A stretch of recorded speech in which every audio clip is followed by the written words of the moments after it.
নমস্কাৰ, আজি হৈছে 2 আগষ্ট 2025। আগবঢ়াইছোঁ আজিৰ দিনটোৰ কেইবাটাও গুৰুত্বপূৰ্ণ খবৰ। এই মুহূৰ্তত আগবঢ়াইছোঁ আজিৰ দিনৰ প্ৰথমটো খবৰ। 17 ছেপ্টেম্বৰৰ পৰা আৰম্ভ হ'ব অৰুণোদয় 3। ঘৰে ঘৰে গৈ চৰকাৰে কৰিব ছাৰ্ভে। 40 লাখ পৰিয়ালে লাভ কৰিব এই সুবিধা। প্ৰত্যেক মানুহৰ ঘৰত গৈ দিয়া হ'ব এই আঁচনিৰ সুবিধা। প্ৰধানমন্ত্ৰী নৰেন্দ্ৰ মোদীৰ জন্মদিনৰ দিনাই ৰাজ্যত মুকলি কৰা হ'ব এই আঁচনি। ছেপ্টেম্বৰ মাহৰ 17 তাৰিখে আনুষ্ঠানিকভাৱে মুকলি কৰা হ'ব অৰুণোদয় আঁচনি 3।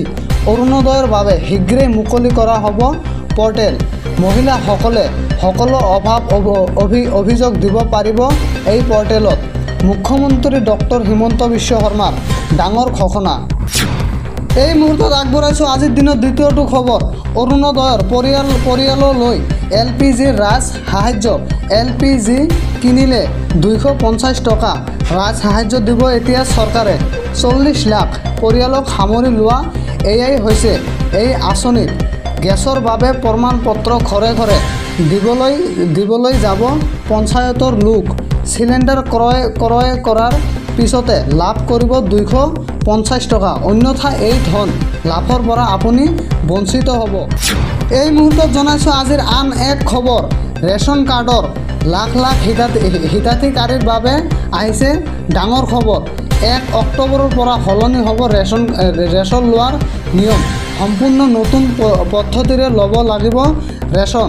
চাউলৰ লগতে এইবাৰ প্ৰতিগৰাকী হিতাধিকাৰীয়ে পাব চেনি, দাইল আৰু নিমখ।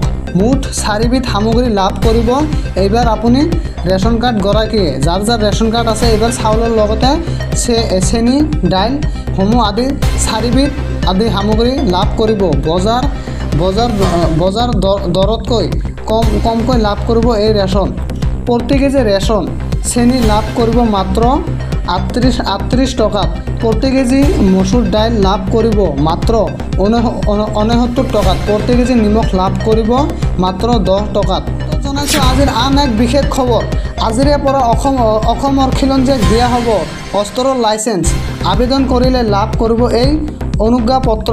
সংখ্যালঘু অযোগ্যিত জিলাৰ খিলঞ্জীয়াই লাভ কৰিব পাৰিব এই আবেদন। আজিৰে পৰা মুকলি কৰা হ'ব এই পৰ্টেল। গৰুখুটিৰ কৃষকসকলেও আবেদন কৰিব পাৰিব। ধুবুৰী, গোৱালপাৰা, বৰপেটা, ৰূপহী আৰু নগাঁও আৰু ধিং, লাহৰীঘাট, লখিমপুৰ, মৰিগাঁও, দৰঙৰ লগতে সংখ্যালঘু জিলাৰ খিলঞ্জীয়াই অস্ত্ৰৰ বাবে কৰিব পাৰিব এই আবেদন। মুখ্যমন্ত্ৰীয়ে কৰিলে ডাঙৰ মন্তব্য। আজিৰে পৰা অসমৰ খিলঞ্জীয়াক দিয়া হ'ব অস্ত্ৰৰ